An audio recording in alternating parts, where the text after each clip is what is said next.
Hello, everybody. I'm so glad to see you here again. I'm glad to see some new faces. I am Denise Smith of Our Mettaverse. Metaverse with two T's is meta, is the word for loving kindness. Our Metaverse is a community coming together through loving kindness to share our common humanity. I am very excited to introduce you to Robina Courtin tonight. I need to tell you just a little bit about her.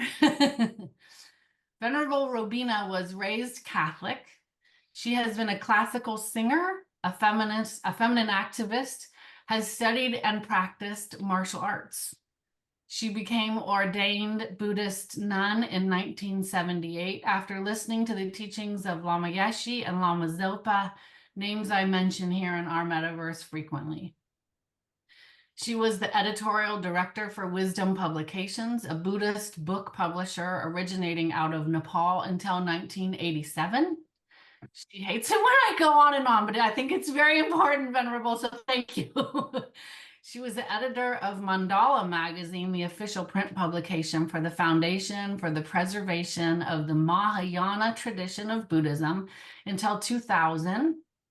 She worked for years helping to develop the Liberation Prison Project, including working with inmates on death row. Her work has been featured in 2 documentary films, On the Road Home and Chasing Buddha, the second for which I did send a link to everybody in here. She's also the subject of my favorite selfie I have ever taken. When I finally saw her in person, it was like, I need to memorialize this. I've taken many classes with her and watched her change lives time and time again, including mine. I'm very happy to call her my main teacher and welcome her with much love tonight. Good, Denise. Thank you for having me. Thank you, thank you, thank you. Happy to be here with all of you. Thank you. I want to do one formality, which we do in our Metaverse, Robina, which is to set an intention and motivation for the evening. Wonderful. When we set our intention, meaning what we will do together, it kind of puts a bunch of energy and power behind what are we doing, and it helps us stay focused on what are we doing. So Venerable actually taught me that our intention is what we will do, and our motivation is why we will do it. And I'd like to read a paragraph from Lama Zopa's book, Lama Yeshe and Lama Zopa's book, Freedom Through Understanding, that puts a little bit more explanation behind motivation. So this is in chapter 5, the importance of motivation. And it says, before listening to this teaching, you need to cultivate a pure motivation, because the action of listening to teachings has to be different from your usual life activities. If you're listening to teachings, an action that you feel is special compared to what you usually do is no different from or higher than your regular daily activities, such as eating, drinking, sleeping, and so forth, then this particular action, listening to teachings, is actually not special, higher, or holy.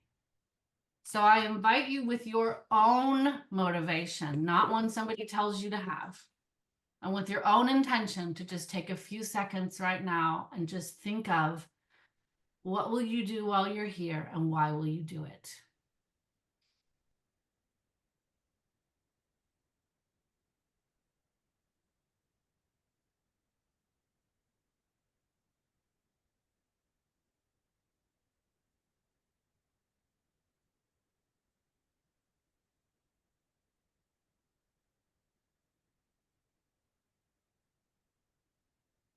And I thank you very much. And now give the floor to Venerable Robina. Thank you. All right. So what do you want me to talk about, Denise? I forget we had a title, did we? I forget.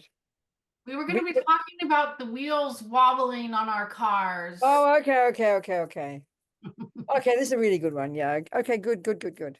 So, okay.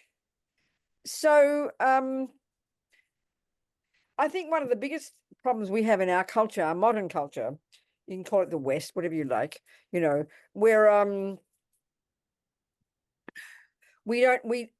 and these days it's changing, but normally we don't pay attention to what goes on in our head. And we know, actually, from the time we wake up in the morning until the time we go to sleep, it's never stopping in our head. It's just this constant movie. And we know that. I think we totally take it for granted. But we don't pay attention to it until it's shouting. And that's when you're having a fight with your husband or your kid or your next door neighbor, or you're feeling totally, or otherwise, by the time the words vomit out the mouth, and then you go, oh my God, I'm angry. What should I do about it? Well, I like to say it's a little bit late. It's really, that is, and it's sort of a silly analogy, but it's really a logical one. It's a really good one.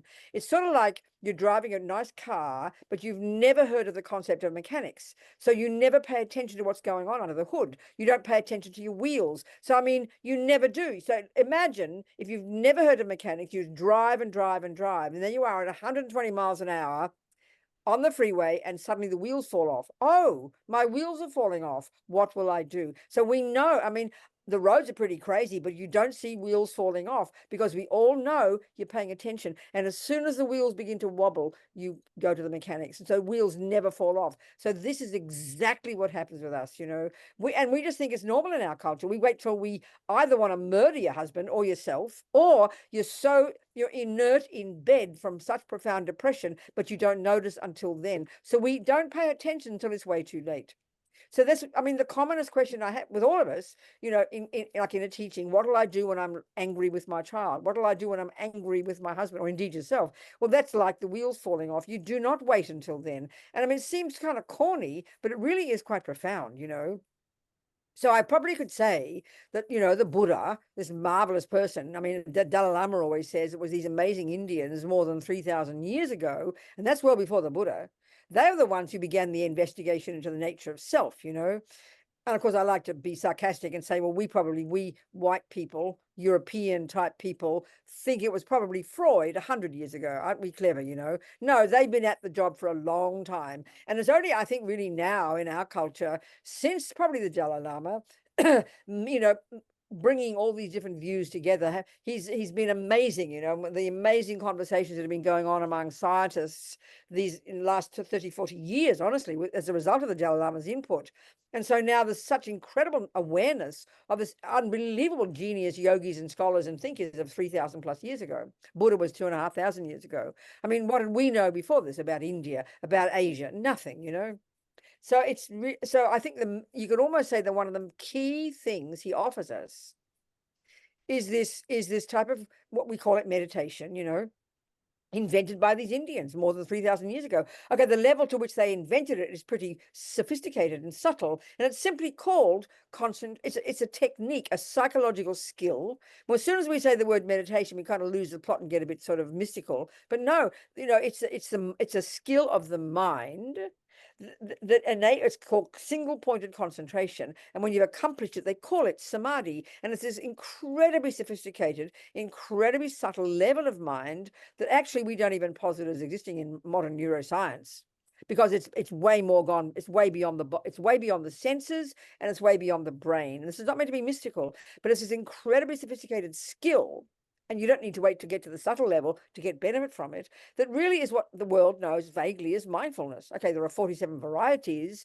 but the basics of it is you give yourself even 5 minutes, you know, in the morning, and you take something to focus on. You anchor your mind to something. The breath is a good example because it's just there naturally, you know. And so the aim of this is not to make the thoughts go away. It's not to have some special feeling. It's not to kind of, you know, have a vision. It's really practical. It's literally a training technique where you're training yourself not to follow all the crazy thoughts, or not just to be, you know, not aware. So you're training yourself to grow an ability to be conscious, and think of it as a practical skill, you know, to be conscious. And you literally anchor your mind to the breath.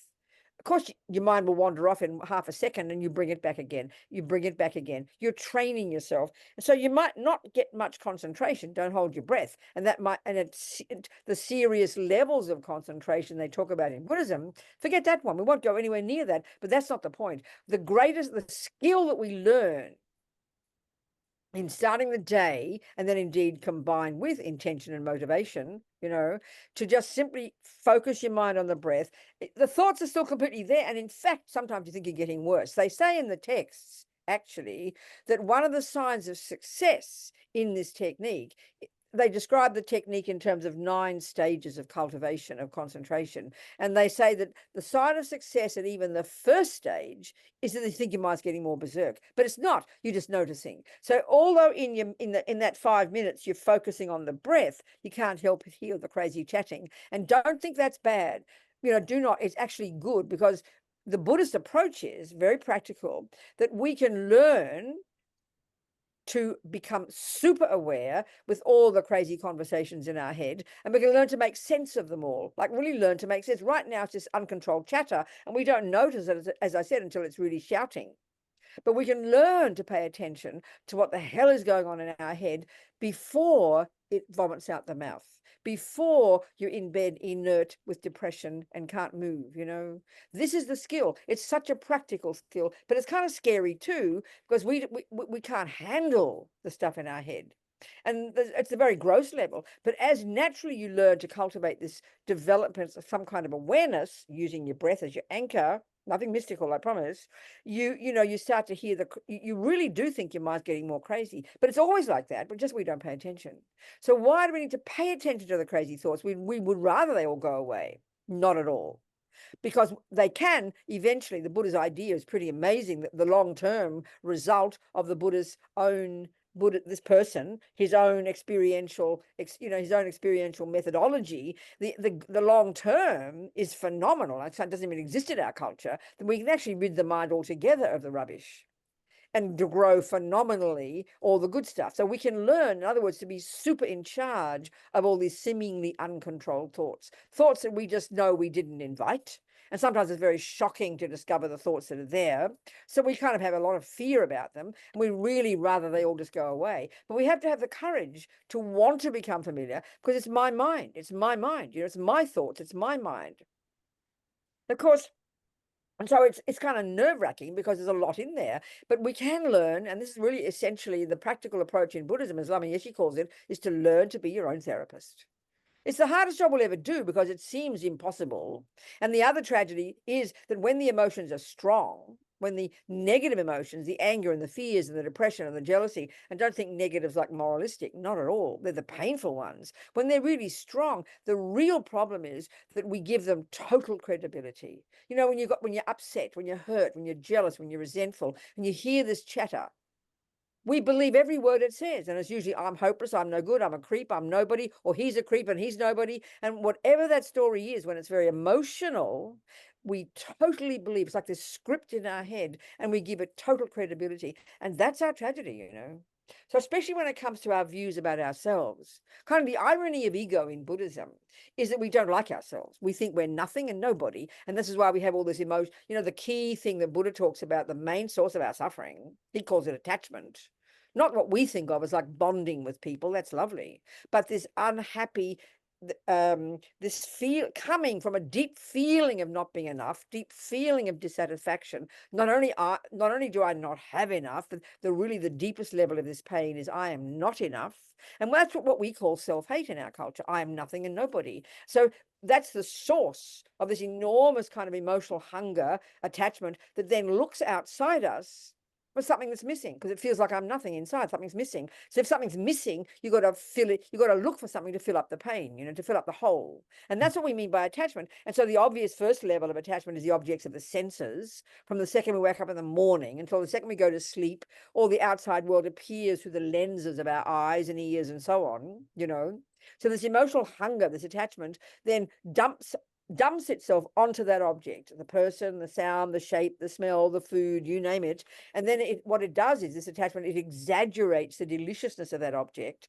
The more we have this dissatisfaction in here, the more divine that external object looks. We put all our power onto it, and then we manipulate to get that object. All of this is a function of attachment, which we understand. believing utterly that when I get it, the satisfaction will come, the happiness will come, and the pain will go away, you know. So the Buddha's story basically saying is he just says it doesn't work. It sounds very moralistic, or you got to give up attachment to this and that and this and that. It feels like you're going to be miserable. But it's a really technical point, you know. Honestly, if we can see it this way, it's a revelation. And one way to understand this is when you use we can see this, it's fairly evident. And this is the Buddhist model of the mind. We've got two ways our mind works. We've got sensory consciousness, the capacity, the eyes, and the consciousness for Buddhism. First of all, consciousness for Buddhism, or mind, these words are used synonymously. And for the Buddha, mind is not your brain. He's not discussing the brain. He's not arguing you don't have a brain, but he's discussing the actual subjective cognitive process itself. And he says it doesn't come from a creator. It doesn't come from your mother and father. It's not a function of the brain. It doesn't come from nowhere. The Buddha would say we bring it with us from the past. We know, of course, the Buddha's view is that consciousness goes back and back and back. And when we die, it'll go on and on and on. Nevertheless, the mind, this mind of ours, our thoughts, and we've got two ways it functions. The sensory consciousness, which is the obviously more grosser level, So in other words, if we open our eyes in the morning, the entire world out there is basically the objects of the five senses, the things we see, taste, touch, smell, and hear. That's very clear, isn't it? And it's fairly bare bones. And this is a revelation, seeing it like this. So then you've got your mental consciousness, okay, which is your thoughts and feelings and emotions and viewpoints and opinions and ideas, all the drama in our head. So I use a very simple example to really discriminate between these, but this is really very helpful. I always use the example of my nice black thermos here. I chose it online because I like the design, the shape. So I will look at this thermos and I'll say that's a really well-designed thermos, or a really nice looking thermos. So naturally, without question, we'll all assume that my eyes are cognizing a very pretty thermos. Well, Buddha says, don't be ridiculous. All the sensory consciousnesses are actually profoundly limited in their capacity for cognition. We can see this. So basically what's happening here, eye consciousness can only really cognize two things, shape and color. It doesn't even know the words. It just merely cognizes shape and color. Ear consciousness. I mean, I'll hear that sound of one trumpet note and I'll bliss out and I'll say, wow, Miles Davis, and I'll recognize it immediately. But my ear consciousness technically does not hear Miles Davis. My eye consciousness does not see a pretty thermos. So my taste consciousness, it merely can taste, can cognize tastes. In other words, the senses are really limited, but we can see, we give enormous power to our senses.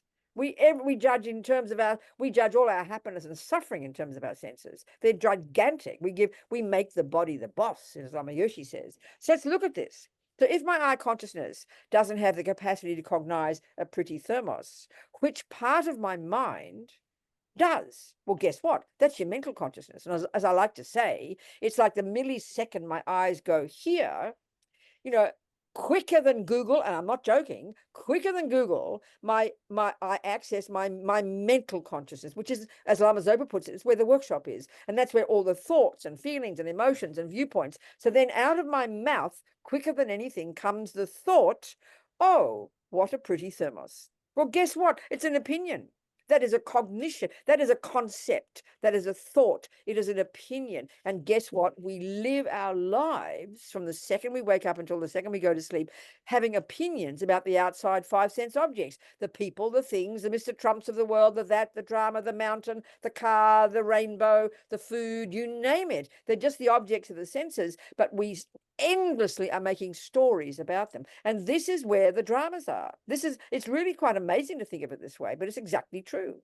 But our tragedy is, if my eyes go onto the shape of my ex-boyfriend who did in fact cheat on me, let's say, and I can't stand the sight of him, I've got anger in my mind, what I literally think I'm seeing is an ugly person. But that is not, my eyes are seeing the same person when I was in love with him, the same shape, he hasn't got any more gray hair, no more fat, the same person, the object of my eye consciousness, but the story in my mind, my mental consciousness has completely changed. Before it was a divine, delicious story. Now, because he cheated on me, it's a disgusting, ugly story. But and this is the tragedy, and this is the Buddhist essence, really the essence of the whole Buddhist approach.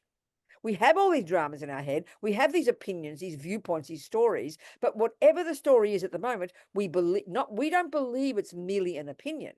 oh, that's an interesting thermos. That's well-designed thermos. And then you say it's not. I'm going to have a war with you because I think I'm right, because I believe that I'm seeing a pretty thermos, and excuse me, I'm right.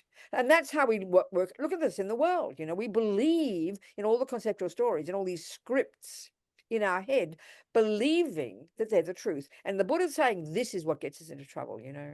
Because you know very well a person who doesn't like you, who thinks you did something wrong. So when their eyes look at you, you can see the daggers. And you know that they're not true, but they believe their view. So we're all running around with conspiracy theories in our head, you know. But the tragedy is we don't think it's an opinion. We think it's an objective truth. And that's where the suffering is. That's where the drama is. So it's really powerful to think that our eye consciousness just sees shape and color. The rest is a bunch of opinions, depending on whether we like them or don't like them, you know? So it's really kind of scary, but everybody, we all do it. So as Lama Zopa says, and the way Buddha talks, is bad enough we see things wrongly. We see things through the lenses of our disturbing emotions. The good ones, fantastic, nothing wrong. Love, kindness, they're nothing wrong. But the dramas, they're the ones that cause suffering. So the bad enough that we see things wrongly. In other words, we see things through the lenses of our anger, attachment, jealousy, low self-esteem, these painful emotions, bad enough that we see things wrongly, or even bad enough that they appear wrongly to us. But the worst thing is we believe they're true. And this is the tragedy. I mean, look at the way we hate ourselves. You know yourself, if you're really depressed and miserable, 27 of your friends can say you're really a nice person. You, on the one hand, you're hungry to hear it, but you don't believe a single word. This is the tragedy, you know. So we can start to grow, start to become familiar with all these crazy thoughts. And the Buddhist view is, the Buddhist literature on the way the mind functions is incredibly sophisticated and has great depth and breadth, I tell you. And it's a very ancient model of the mind. Very extraordinary, actually, but very clear, you know. They talk about in the mental consciousness, we have 3 categories of states of mind, basically. All the thousands of thoughts and feelings and emotions, you can divide them into 3 categories. And the first 2 are the main ones. So they use the term negative and positive, virtuous, non-virtuous, which sound moralistic to us, but they've got a real meaning, you know. So the first lot, the unhappy ones, put it that way, the neurotic ones, the painful ones, the deluded ones, the disturbing ones, there are many terms. And we know them intimately. This emotional hunger, this attachment, this anger, jealousy, depression, low self-esteem, anxiety. A half a dozen is enough to know. We know them intimately. So that we know them and this is the key point too in the Buddhist psychological model. We know them at the emotional level when they're shaking. We notice them only, as I said before, when they come to the level of emotion. But basically, deep down, anxiety, jealousy, attachment, anger, the emotional component, as we learn to become familiar with them and learn to go beyond the emotional, we get to see how they are the conceptual stories that are running our lives, you know. They're opinions. They're basically opinions, you know. It sounds very shocking to say that. But once we become familiar with our minds, we can see this. So as you bring, so the Buddhist view is too, you don't suppress what's inside us. We have to learn to become super familiar with it. I think in our culture, we have 2 modes. You vomit it all out, the wheels fall off, or you live in denial, you know. Both of these are a nightmare. So this other mode, this approach that's coming from the Buddha, using awareness, practical skill of learning to know what the hell is going on in your head. You learn this awareness, which again is scary because we don't like it, to hear all these emotional stories, to hear these conceptual stories that inform our emotions. And as we get better and better, we start to hear them, before they get out the mouth.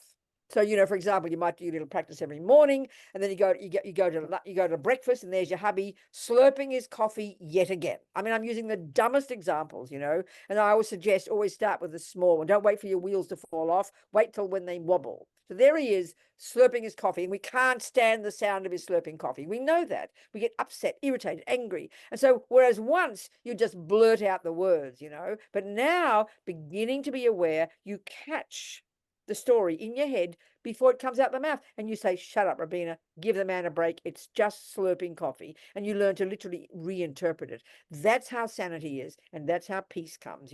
It's not suppressing, it's not pretending you're not being upset, you're hearing the thoughts. So this is a huge job, I tell you. It's not as if Buddha invented this. He doesn't, he's not a creator. He's just very good at it. That's all, you know.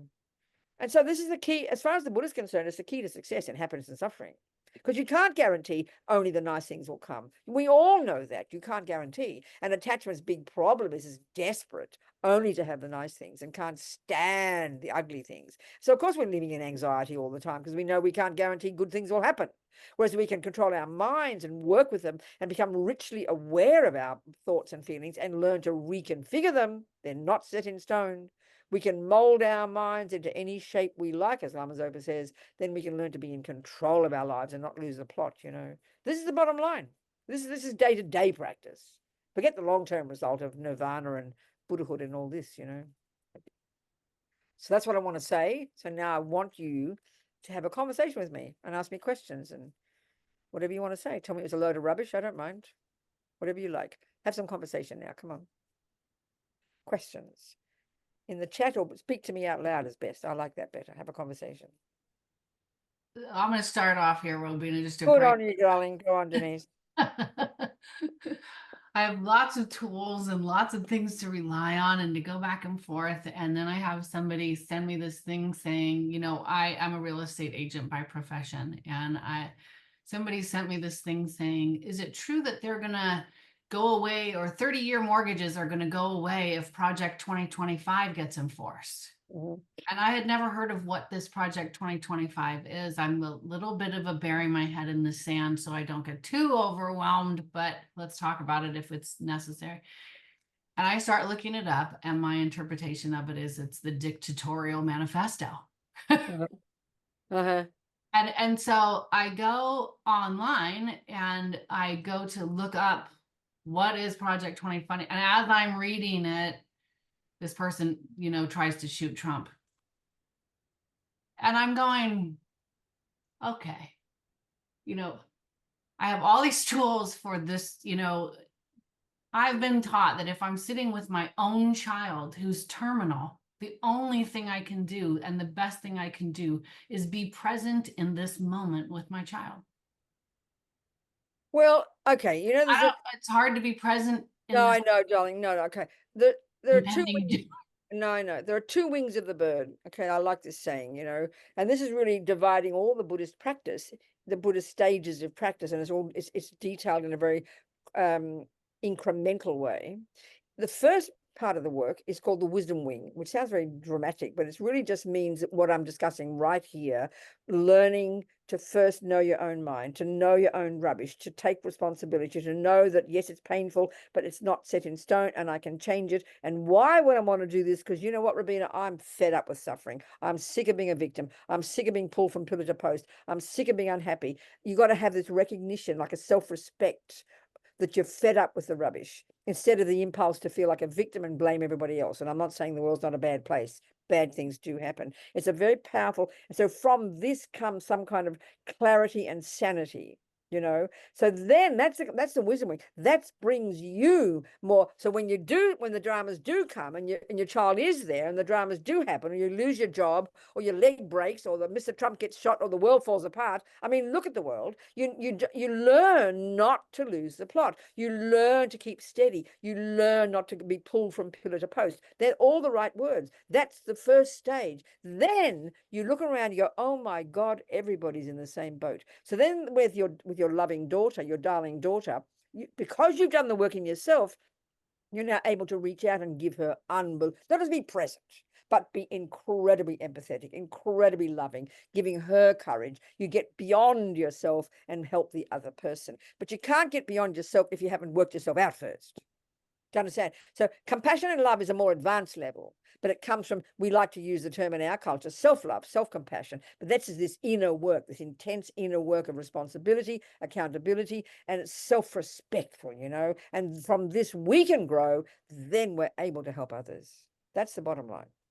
I mean, that's it. It's everything in that. Do you understand? It's you for your own sake and then for the sake of others. And you can't help others. You can't lift a finger to help a dog if you can't help your own self. If you have panic attacks and dramas and low self-esteem and hopelessness, we can't even see past our own nose. So the wisdom wing is the first stages of the work, which is that's like love and compassion for yourself. Working on yourself, developing your own marvelous potential. Do you understand? Yes. then you're able to analyze why things are going on, and no matter how bad things are, we then can find the resources, and we can see this from the world.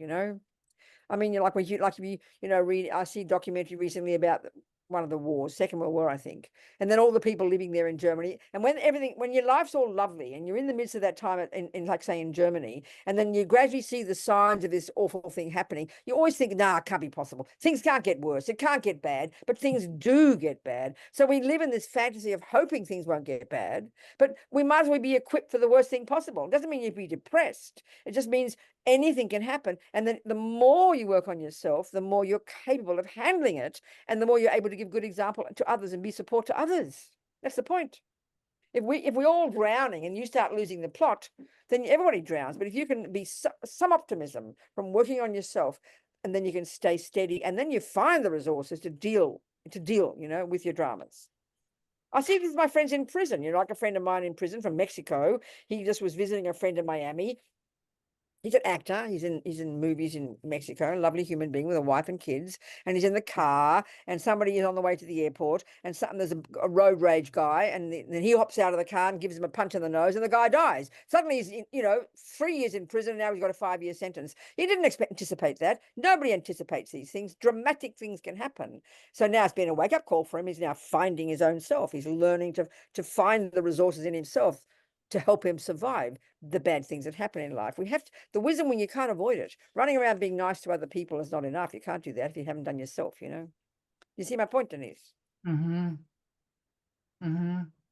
Is it answering your question, though?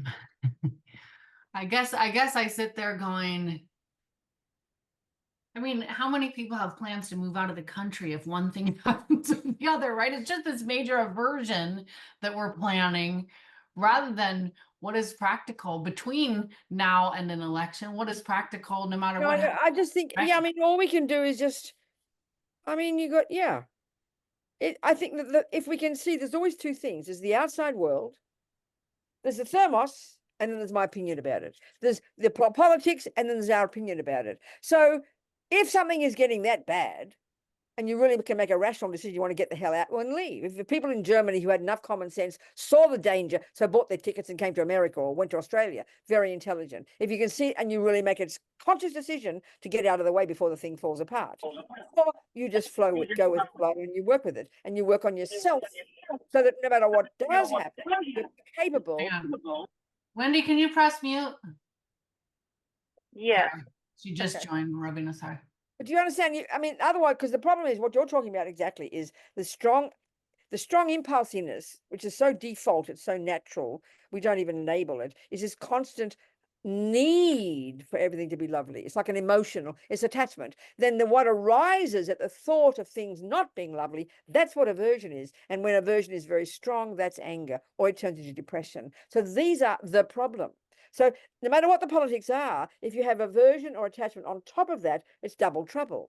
So at least if we can work on our mind and give up the aversion and learn, and that's a really good point, if we can be brave enough. I remember watching a video, what is a documentary recently about the Roosevelts, Eleanor Roosevelt, this amazing woman.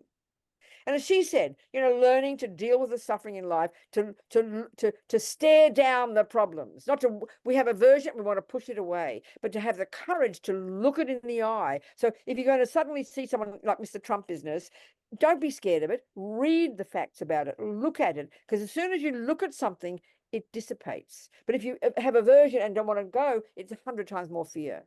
So that's what anxiety is. We can't bear to look at the things we don't like. So it's a good practice just to stare it down, look at it, and then walk into it and deal with it, deal whatever you can. Fear comes from unable to bear it, Mm-hmm. You have to look at it.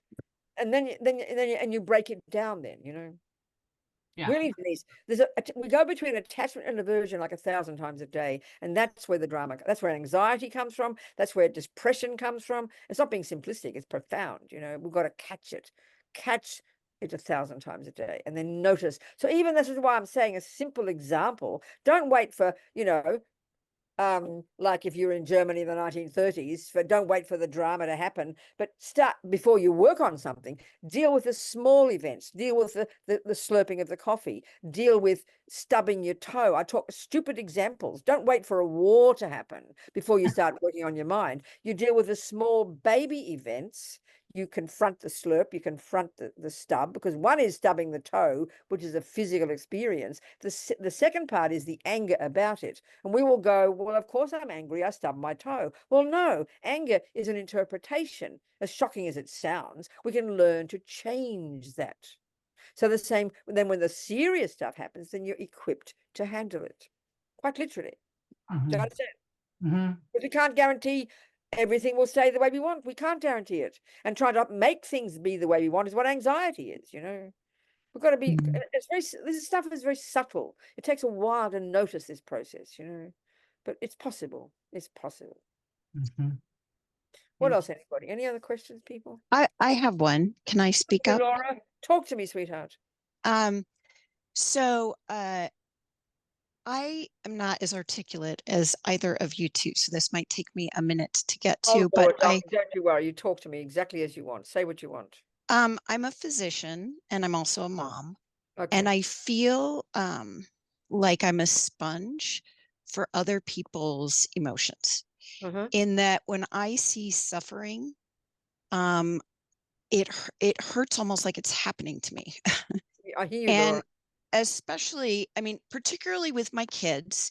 One time I had a friend say to me, don't ride the waves with them. Let them, you know, ride the ups and downs on the waves and you stay on the beach. So when they crash, you're there for them.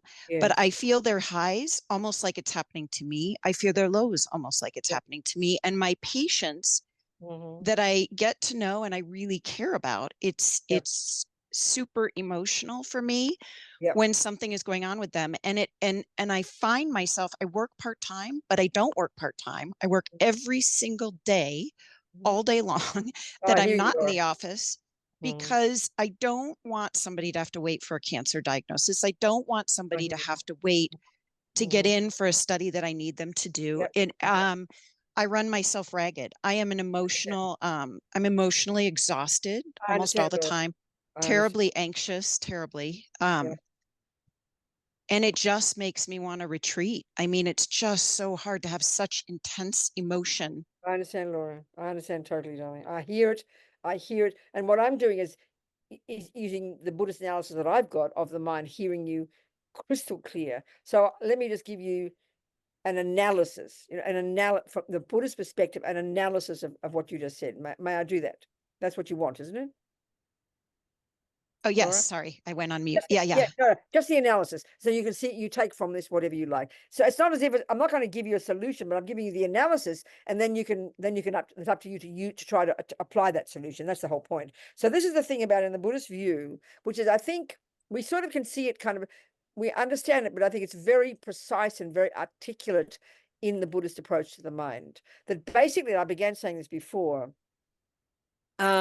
we've got these different basically all the thoughts and feelings and emotions in that a million times a day we experience, we can divide them. I said before to 3 categories, but I'm going to stick to into 2 categories, and this seems almost simplistic, but I think we'll recognize it. We have the unhappy, I-based, fear-based, anxiety-based, worried, up and down like a yo-yo states of mind. And they're called mainly attachment and aversion. I mean, I'm going to describe that all the variations of these, which bring anxiety and depression, whatever. But then we have the other stuff, which are our saving grace: love, empathy, compassion, etc. So this is not the Western the modern analysis, but hear my point, and I think you'll hear it very clearly. Right, what you're describing perfectly is a person on the one hand, on the positive side, because these different categories of states of mind they're like a completely different character. I think in our culture we assume they all just come together like a big soup, and we don't identify the neurotic, unhappy part from the positive, virtuous part, because they all come together. So what you're describing using the Buddhist analysis is anything that's positive, like the virtuous part, the empathetic, the compassion, they are virtuous. They're your saving grace, your wisdom, your clarity, your kindness. All of these are amazing qualities, but they're polluted by, they're dragged down by, they're limited by the other components, which are mainly attachment. This might sound so peculiar, but let's just say your child. Well, the child is a classic one. My God, being a parent, I can't imagine it.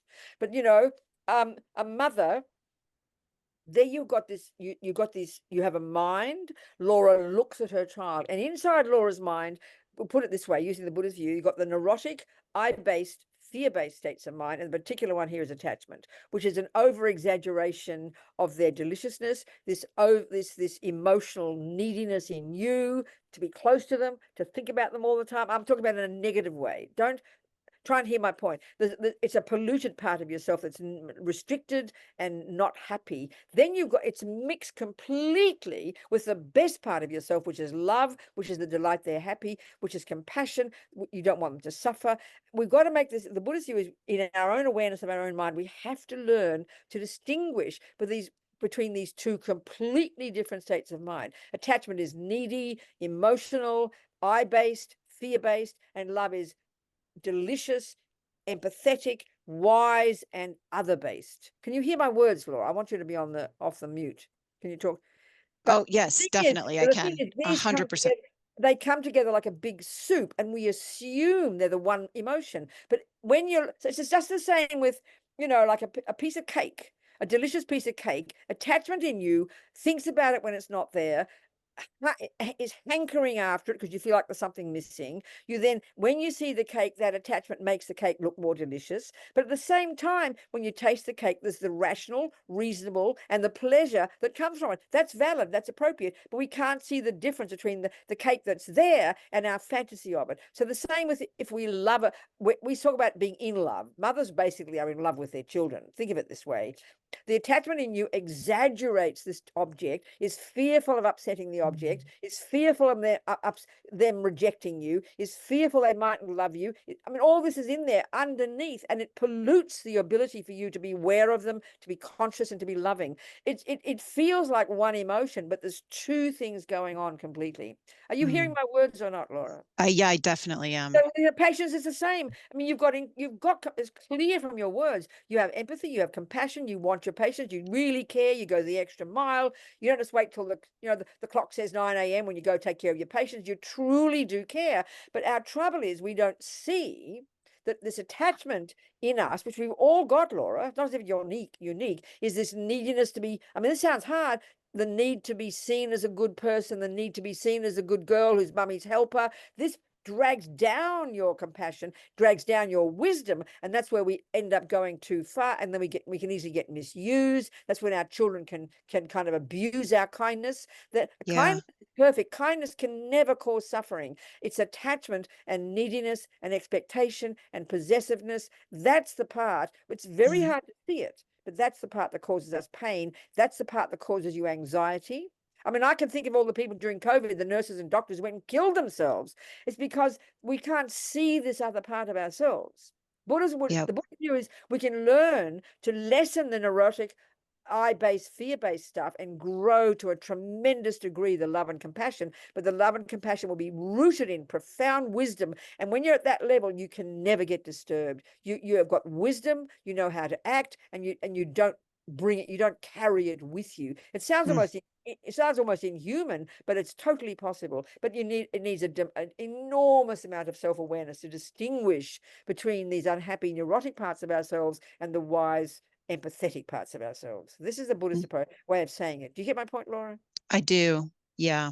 It's the hardest job we'll ever do, but this is the essence of what Buddhist practice is. Distinguishing between the limited, unhappy, anxious, worried, fearful parts of the mind that pollute, put it that way, they pollute, they drag down. Like, in other words, let's just think, I just use a simple example. Let's say you've got an alcoholic brother. So you love your alcoholic brother.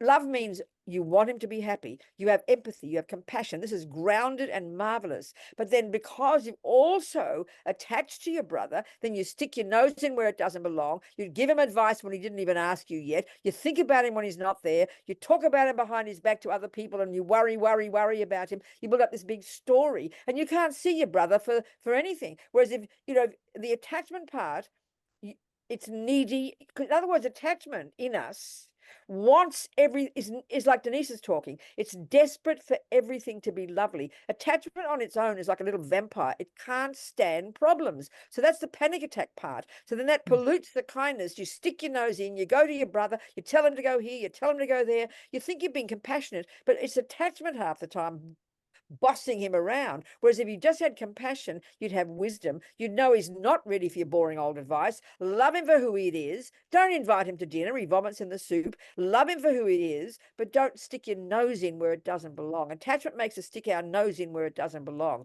That's the business about riding the waves with your kids. It's how easy to say it, but oh my God, what a practice, You get my point?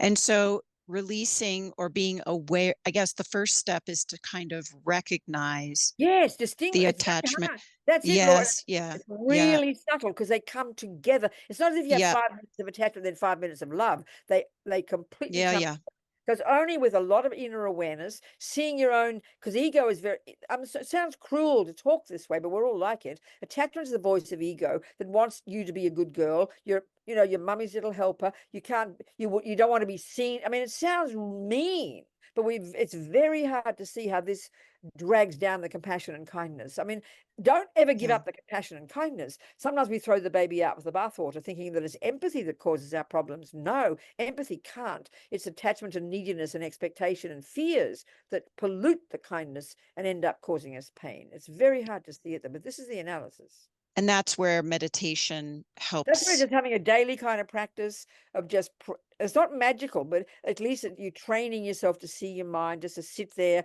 watch the thoughts, don't get carried away with them. And you slowly learn to identify the different stories in the head. If it's fear-based and panic-based, you start to see it. If it's reasonable and grounded, you can distinguish between them. They're two separate categories of states of Yeah. mind. The neurotic I-based fear ones and the wise, connected, interdependent, empathetic ones. And they're Yeah. very, very different, but we just assume they all come together. And this is the difficult part, It is so difficult because the emotion is so strong. So your That's right, mind Laura. looks for ways to validate That's it, what Laura. you're feeling. Exactly. Yeah. No, that's exactly right. So it's that's what wisdom, when they say wisdom in Buddhism, they mean the common sense and clarity that comes when we're not overwhelmed and pushed from pillar to post by all the neuroses. You get a lot of clarity. So you can see your patient, let's say the cancer, and you can see their suffering, and you do everything in your power that you can. But this is the thing.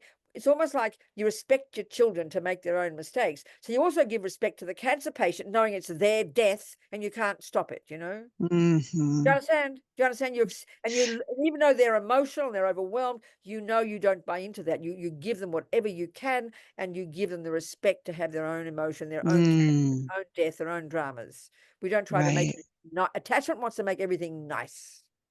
Right. Because we can't stand the pain of seeing the unhappy alcoholic brother. We want to make him all nice, Right. So having the same as Denise's point, you've got to stare down the problems. And that's why if you've practiced, you see the unbearable suffering. I can imagine those nurses and doctors killing themselves because it becomes literally overwhelming because we literally can't stand seeing the pain. But we've got to realize it's attachment and aversion that can't stand seeing the pain, not love and compassion and empathy. Do you hear the point? I sure do. Thank you. Slowly, Laura, darling.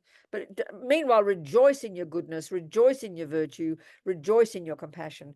And, but everyone's got their own karma, the way the Buddhists would put it. It's not as if we become indifferent and don't care. We care, but sometimes we can't make the pain go away. When we recognize that, and that's that we don't get guilty that you didn't fix it. I think people kill themselves out of guilt that you couldn't fix it. But people have their own lives and their own stuff, and we're not God. We can't force everything to be nice. Right. Understand? I do. Yeah. We're all the same in one way or another, Laura. So keep moving, sweetheart. Are we communicating, people? I think we all recognize we're all human. This is just a Buddhist analysis about human minds. That's all, in my Australian accent. I just wanted to, you're saying a lot, and something I heard also in what you said. Yeah. Can you hear me okay? Where are you? Who are you? I can't see you. What name are you? Kelly, her voice froze. I can't see you, though. I can't see your picture. Oh, She's got Kelly. three I see you, times. Kelly. Talk to me, Kelly. Oh, can you see me? I can Okay, see I was you. also hearing, and I just wanted to clarify, Good. in what you're saying too is the first step of getting to know yourself. And then Yes. what Laura was saying about what's going on, and I just heard you maybe say, I'm just clarifying, that we check in also with why we're doing that and what our own worthiness is. Like at the beginning, you were talking a lot about checking in with just our attachment to self, and it made me think of what we do to expect ourselves, oh, we're not worthy enough, we're not good enough. So there's a little bit of that in what she's saying too, it draining your energy so that you're worrying about other people, but then it's taking away from the energy of the gift of giving to your children or your patients or Well, so just put it in another way. Put that into a question, Kelly. I can't. I hear all I'm the wondering if you are also saying in a way to get to know yourself when that's happening, why am I reacting that way? Is it because of I don't feel worthy?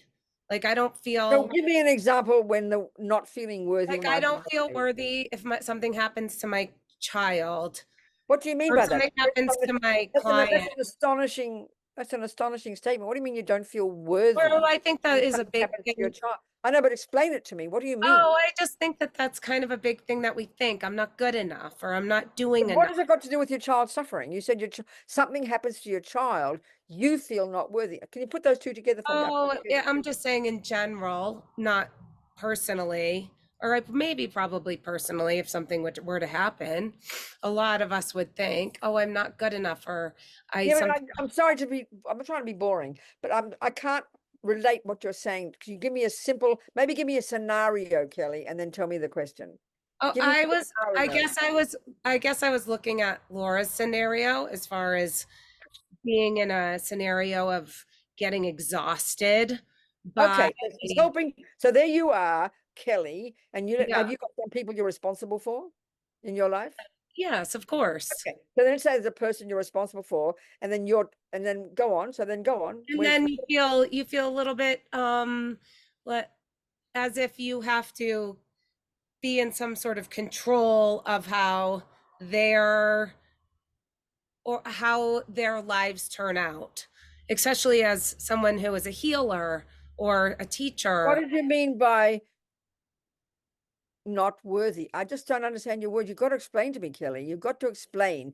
There's a child you're helping, and then you say I'm not worthy. I don't get the point. You have to explain or ask me another question because I can't Oh, understand. okay. I think that I was saying that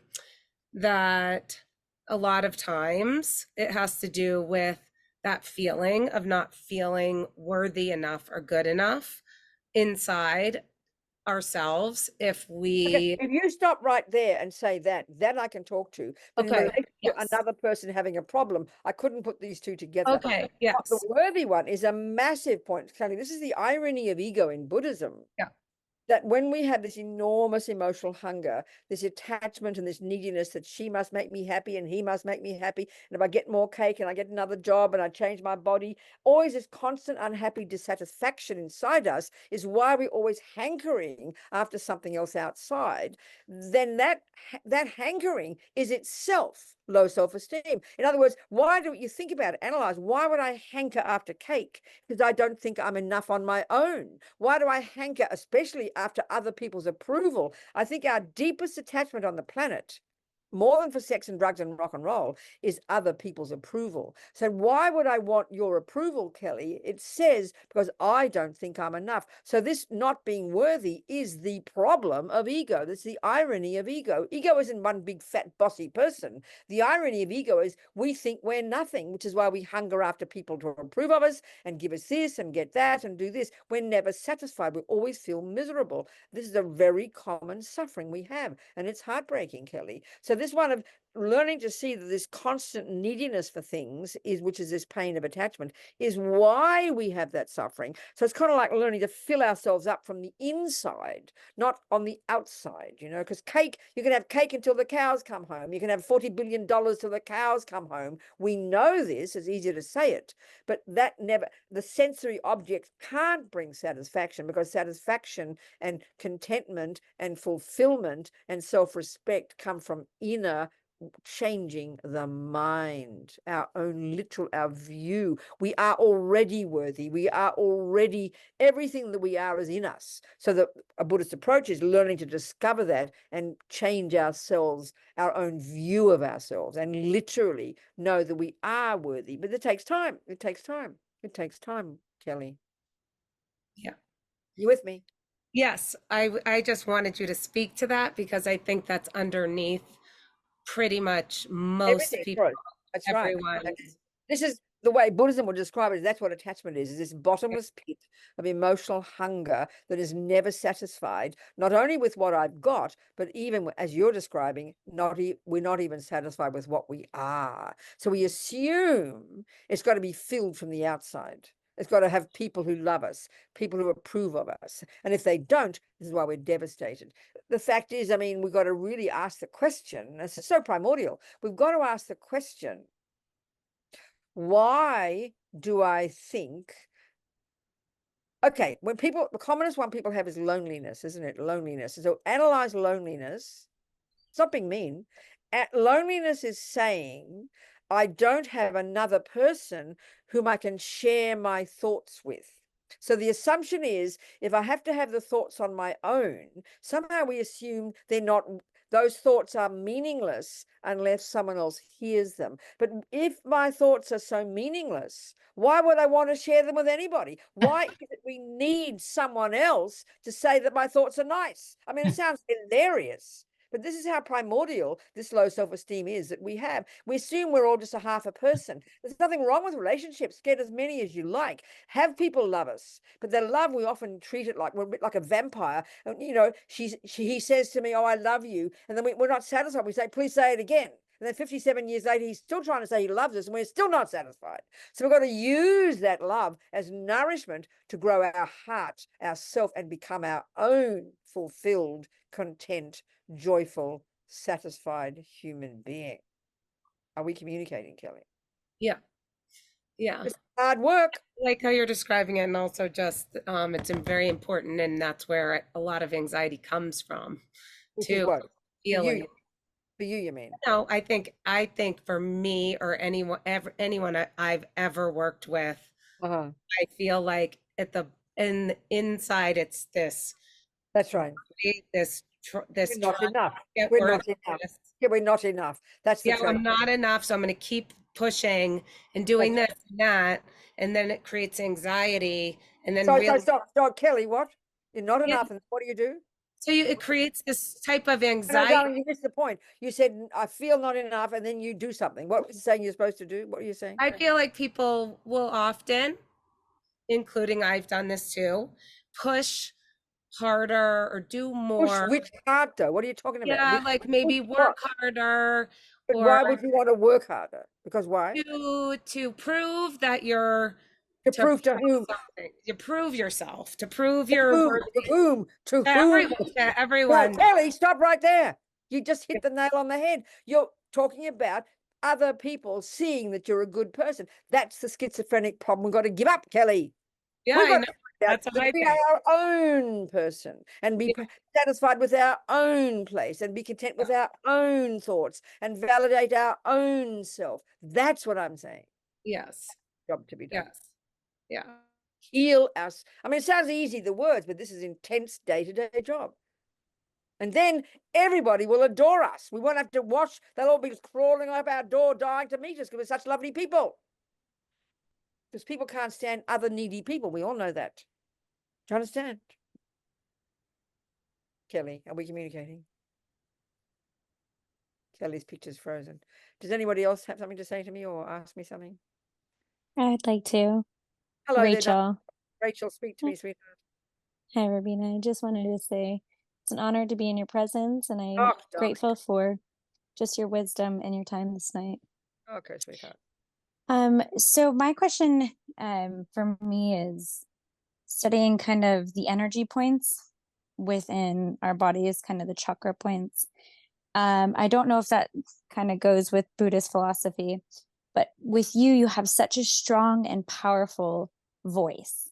Mhm. And I don't know if you have any tips or tricks to strengthen one's I own understand, voice. darling. I understand. No, I mean, in the esoteric teachings in Buddhism, which are mainly extant in Tibetan Buddhism, absolutely, this is their knowledge, their unbelievably sophisticated knowledge about the subtler energies, the subtler physical energies. And they talk about how we've got the gross physical body, which is this bag of bones, and then we have our gross consciousness, which is the sensory.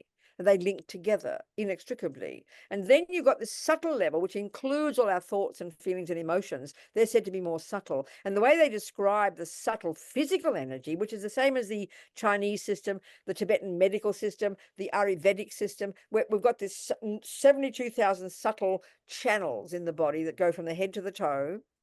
There's this central channel that goes from there all the way down to the penis in the male and the cervix for the female. Then there's a side channels that go down and thousands of others. And there's all these chakras that just basically all these channels blocked here, here, here, here, below the navel, and then 3 on the penis for the male, and then internally for the female. And so then within those channels, it's coursing all this prana or wind energy. This is the basis of the health system in the Chinese system, in the Tibetan medical system. They study for 15 years the different wind energies, the prana energies. So you go to your Tibetan doctor. Oh no, one more point, crucial point. So these different states of mind, all our thoughts and feelings and emotions, this is clearly not neuroscience, it's a different model altogether. All these states of mind are coursing through those channels linked to those wind energies. So you go to your Tibetan doctor, she'll feel your pulses, and she can feel the imbalance of certain wind energy in your channels, and she knows it's related to your attachment. That's why you're having a panic attack. That's why you have anxiety. So she'll give you herbal medicine that calms the wind energy down, which is subtle physical, and that calms your mind down. So that's that model. So of course we've all got energies out of whack, you know, and we've all, but this model, the Vajrayana system, this system. This is why every thought counts. So even just having positive thoughts, which sounds so boring for us in the West, we think it's meaningless, but just even having because your states of mind are linked to these winds. So if your states of mind, let's say, are positive, and you consciously have positive thoughts, and you think positive things, and you might think certain practices like mantras, this purifies your mind and it purifies the wind energies. So, you know, so then it's not directly answer to your point, but it's all around it. So if there's lots of anger mind, then that pollutes your wind energies. This is why it's called sickness. And this is karmically how we create ourselves, life after life even. So with the energies, yeah, I mean, the throat one is very powerful, you know. And I suppose doing certain kind of breathing exercises. I mean, yoga deals with all this, but also with the mouth. The karma of the mouth. They talk about we need to develop the power of speech, which means so the method for this is very practical. You know, look how we're uncontrolled with our speech. Look how we vomit out everything we feel. Look how we criticize other people. We're negative, we moan, we complain. So we're polluting our speech and we're polluting the wind energies. So then there's no power. No one pays attention. No one believes what you say. No one wants to hear your voice. So we have these practices we do. We call it blessing the speech. And we have also controlling our speech, saying positive words, thinking positive thoughts, and then doing the breathing exercise. This is going to help change and release the energies, you know. This is the approach very much. Do you understand, sweetheart? Yes, I do. Thank you so much for that. I appreciate it. Good. And then also there's mantras. There's many, many mantras. I mean, there's one mantra that is the wisdom mantra, is Om Rapasana D. And it's a very powerful one that helps you get more powerful speech, helps your speech be more virtuous, more appropriate, more wise, and more beneficial. Because we need our speech to be beneficial, because we want people to listen to us. We can't, if you want even just to go to a shop and ask for an ice cream, but people don't like your voice, you can't get an ice cream. So we want to be of benefit to others. We want the power of speech. So to make it virtuous, to make it pure, not say bad words, and to purify our speech and do various mantras. So Amarapasana D is the mantra of the Buddha of wisdom, which is the Buddha of speech, the Buddha of wisdom. Very powerful. Is it a long one, or could you bless us this evening by saying it? Omarapasana D. So say it after me. Om. Om. Ah. Ah. Ra. Ra. Pa. Pa. Yeah. Pa. P for Peter. Pa. Pa. Sa. Sa. Sa. Na. Na. D. D. I'll email it to Denise and she can give you Omarapasana. So you just chant it, Omarapasana D, Omarapasana D, Omarapasana D, Omarapasana D. And then even when they say it in the monasteries, and when you finish the little round of them, the last syllable, they call it the seed syllable. You then go, like you do this, you go Omarapasana D. Then you go D, D, D. The last syllable is D. You go Omarapasana D, D, D, D, D, D, D, D, D, D, D, many times as you can. Then you swallow it and you imagine it purifies all your channels in your speech. These little techniques they have. Thank you. Just sending you much love. You can ask Denise if you like, and I can tell you, I can give it to you if you want. It's up to you, darling. If you're a web designer, here. I would love to receive it. Thank you. Okay. All right, Rachel. Thank you, sweetheart. Thank you. Listen, what time we're supposed to finish? I forget. 7:30. Oh, 10:30 for me, Mom. Now 10 p.m. in New York City. It's in New York. I think that's how we spell it right there. Omarapasana. That's exactly right. Omarapasana. That's sort of, well, the Omarapasa, it's TSA. The CA is a tsa sound. TSA. Omarapasa Nadi. That's the one. Very good.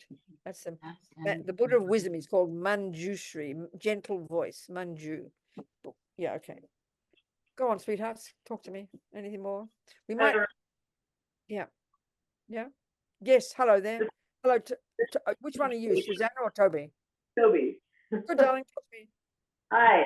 So, Denise is the daughter of a friend of mine, and we were chatting, and that we were all both into Buddhism, and then we found out that she follows you, and I followed your teachings more than 20 years ago when you were teaching at Seichen Ling in San Francisco. Good Lord, really amazing. I was living there, wasn't I? Yes. Yes. Yeah. Wow. Amazing. Of your teachings. Wow. Yeah, and then we found out that we had the same, teacher. So I was thrilled when she said you were going to be here. I'm so happy. Yeah, it's great to see you. Yes. So first of all, I really struggle with trying to sit even for 5 minutes. And, what you said is kind of right on, it's just that it does feel to me like it just gets worse. When I try to sit, it's even crazier. And I'm like a jumping bean, it's like, oh my God, I can't sit still. So, I mean, that was good to hear from you that actually means you're doing it right. I think so. No, I mean, to have an expectation that just sitting down should make your thoughts quiet. Occasionally it might happen. This is not the criterion of success. Success is making the effort to focus and not just buy into every thought. That's a tremendous practice. And then the real benefit of that is you bring that skill to bear when you get off your cushion and you learn to, that's what I said before about going to the kitchen, and there's your partner, she's slurping a coffee. You notice the thoughts before it comes to the mouth. That's the real benefit of paying attention. You learn the skill. You don't pay it when you're down in the kitchen, you're not paying attention to your breath, you're paying attention to your thoughts. So skill, learn to develop and not be scared of our thoughts. And then the other one is knowing they're not set in stone, and we don't have to believe every thought that's there. Tell them to shut up, but at least don't believe them. We can't make them go away. We're very scared of them, but not to be scared of them. But know that they're conceptual stories, they're opinions, and they're all based on attachment and low self-esteem, and they're a load of rubbish, So let them all, it's like 100 people outside your front door all shouting dumb things about you. You learn not to pay attention. So that you don't give them power.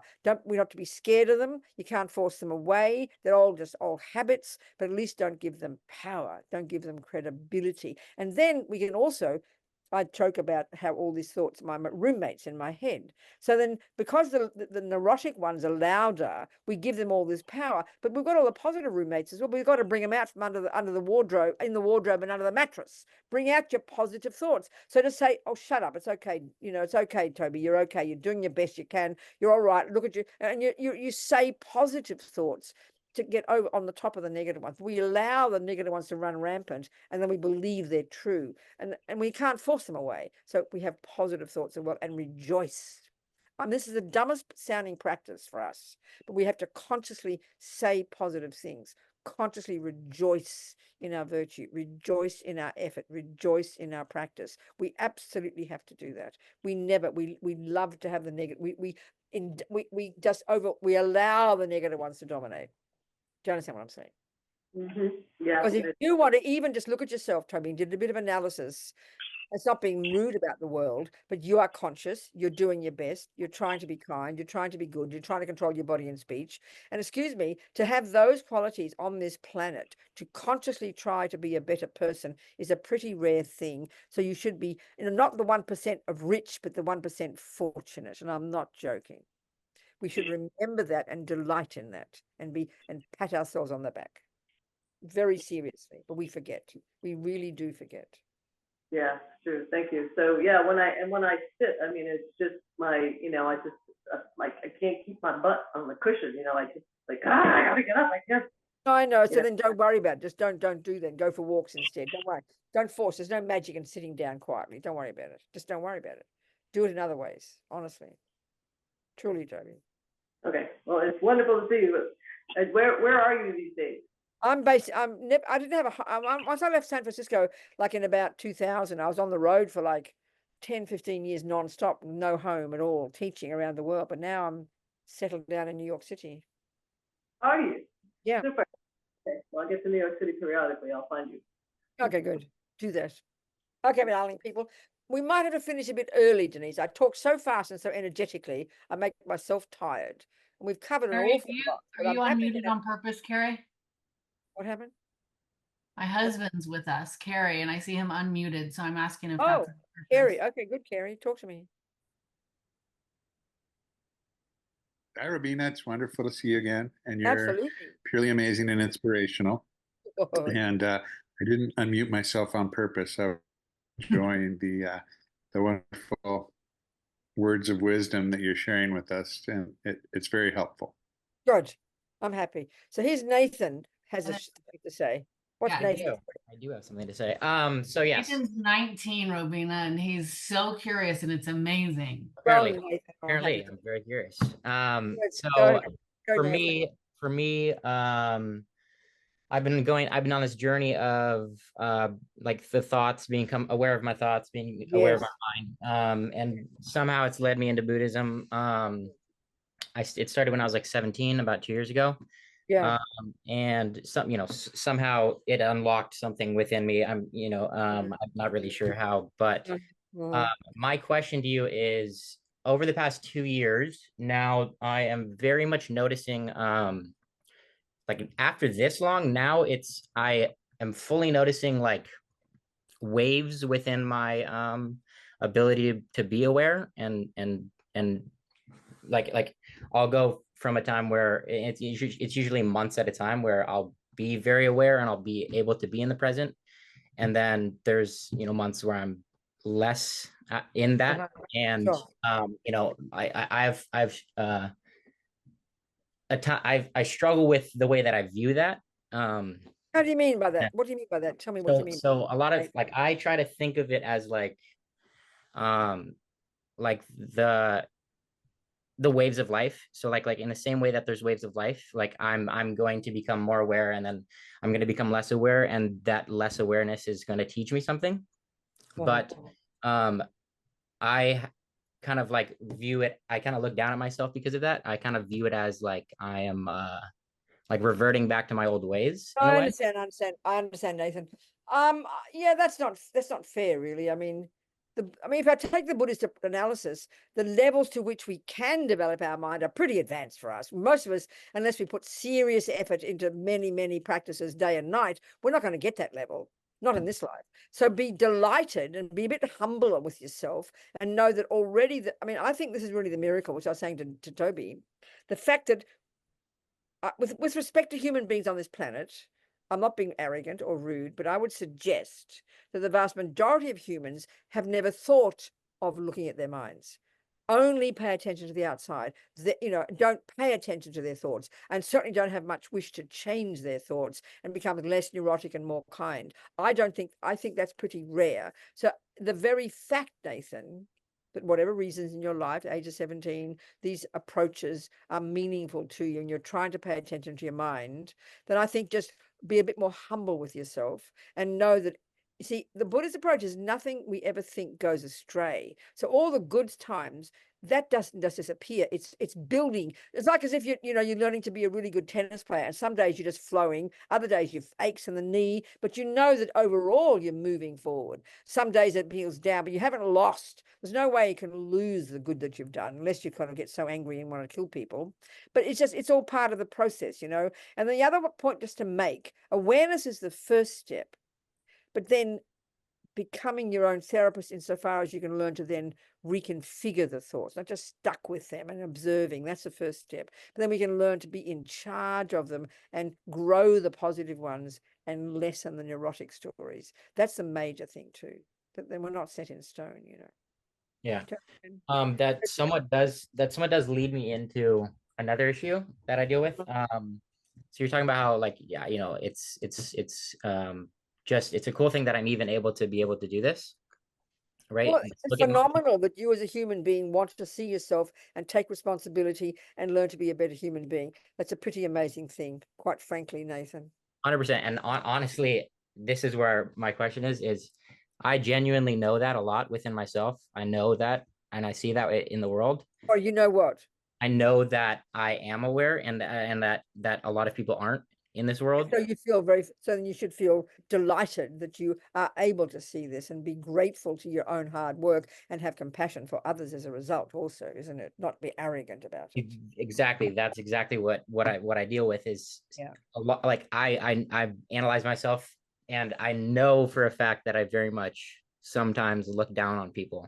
This is a big danger. This is a very big danger. We can't help but do this because I think the irony of ego, we're all separate beings and we can't help but have attachment. And if you see yourself slightly better at something, we can't help but find fault in another person. So you got to watch that like a hawk, Nathan, and not in. So yes, criticize and say, okay, there's fault. I think of it like this. The wisdom wing is working on your own mind. So when I like to, you can tell I'm an old person because I don't go into social media. I do social media. People put it on for me. I'm on social media, but I never look. I read newspapers. I have my iPad. I read the New York Times and the Financial Times and the Wall Street Journal and all these things. So I'm an old-fashioned person. But I notice, because I like to see what's going on in the world, because it's human beings, right? And so then I see all the garbage people, the rubbish and the ridiculous politicians. And the first instinct is look at that person. Look at that thing. How dare. And so I say, Robina, and I listen to Mr. Trump, for example, and I hear his views, or another politician I don't like, let's say, I'll go, well, you know what? There's jealousy, there's anger, there's arrogance, there's hubris. And then I'll say to myself, I recognize that. Thank you for showing me how not to be. So you see the world. This is the wisdom wing approach. You see the arrogance, you see the harm. It's not that, but you don't sit there, this arrogance, oh, look at me, you then you take that and you learn that you've got all that inside you. And I always say to myself, thank you for showing me how not to be. That's the wisdom side. So you bring it back to yourself as a learning. Now, the other one is then you have compassion because they're causing themselves suffering. Yeah. That's how you can use it. And you don't get caught up in the hubris, and then you get very stuck if you do that. And then you get very lonely. But this is, you learn from it because I check anybody, even a maniac. I mightn't be a pedophile and want to jump on little girls, but I've got attachment. Attachment is attachment, whether it's serious or not. I get angry. All of those things, I see them in other people. So thank you for showing me how not to be. I recognize that, I say. And it's very humbling then. And the other one is Martin Luther King. I always remember because I was an old, political activist before I was a Buddhist nun. And I remember him at the time, he'd say, it's good to find fault in the world, but then you say, what can I do to help? Okay, yeah. That transforms it. Makes it fun. That's the thing that I very much struggle with. But That really a remember long that one. journey. Remember that one, Nathan. Remember Yeah. that. Yeah. The more wisdom you get, the more clarity. If it's going in the right direction, it has to lead to empathy. If it goes to just self-centeredness, you're in big trouble. You're going Yeah. the wrong way. Yeah. Get my point? Yes, 100%. Good. I'm very happy, Nathan. Well done. So, sweethearts, it's 20 past, maybe time to finish, unless there's an urgent question. Because I always joke, but it's true that it's been proven that I speak 3 times the pace of everybody else. I always tell this ridiculous story. One time in Australia, in our centre in Brisbane, in Queensland, there were some of us nuns living up the road in a house, and they asked 3 of us nuns to come and give the Wednesday night talk, 90 minutes. And they transcribed the 90-minute talks, and the other 2 nuns were 8 pages and mine were 24. So it's now about 9 p.m. for you people, because so I joke about that, but it's also true. And I'm very intense and speak very loudly. So you've got a lot of information, I think. And I think so shall we stop now? Can I sing a wee prayer? Can I sing a little Yes, prayer? please. So I'll sing a little prayer, 2 little prayers in Tibetan. One is called a dedication. What it's saying is, roughly, and I'm extrapolating here, one of the prayers is saying, here we've been, basically for nearly 90 minutes, every thought we've had doesn't go astray. It's kind of gone into our mind and it's sown a seed. So we think we're going to nourish these seeds that we have planted to continue to develop ourselves, work on our minds, and be of benefit to others, because we're a work in progress. And the other one is just this aspiration, the compassion, grow and grow in the hearts of all. All right. Kewadinyu dudang Lama Sangye Drugyurne Drowa Chikyang Malupa Dei Sala Gopasho Jangchob Semchog Rinpoche Maki Panam Kegyuchig Kepanyampa Mepayang Gongne Gongdu Felbasho.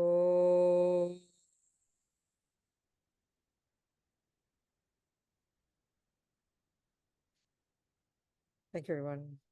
Thank you Much so love. much, Venerable Never give Robina. up. We really Never give up. appreciate your time and efforts, especially on Good. the East Coast. Good, thank you. Never give up. That's the main thing. Never give up. That's the main thing. Pick yourself up and just keep moving. Pick yourself up and just keep moving. Okay. Thank you, darling people. So Thank kind. you. Thank Happy you. to meet you all. Thank you so much, Venerable. Bye. Thank you.